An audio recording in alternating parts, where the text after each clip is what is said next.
Welcome to fellowship. So today we'll be in First Peter chapter 1, verse 20 and 21.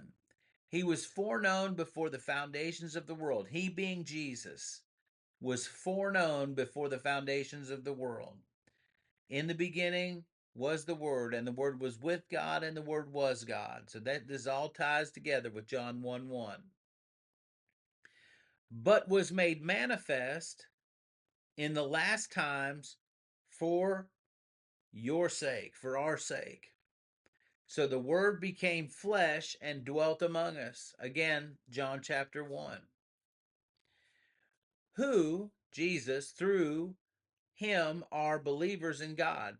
Jesus is the way, the truth, and the life. So through him, through Jesus Christ, we know and understand God. We are in relationship with him once again.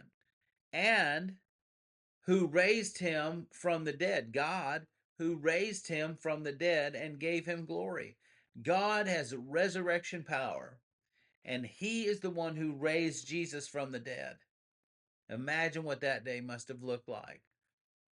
But you know, what was also celebrated was the day you were raised from the dead. Once we were lost, but now we're found.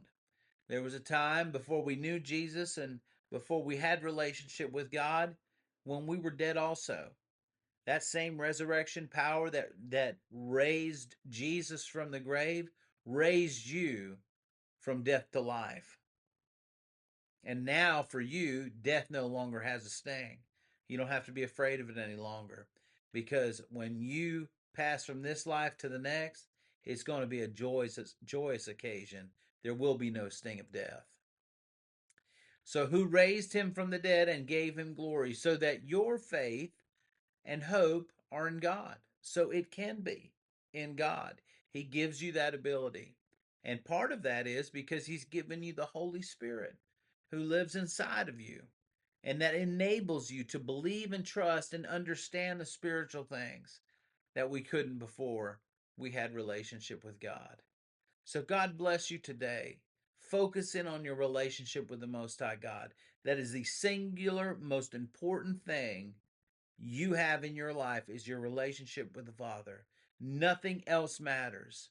It can all be gone in a blink of an eye, but what will remain is your love for the Father and the Father's love for you. He said, I'll never leave you nor forsake you. I'm the friend that sticketh closer than a brother. God bless you today.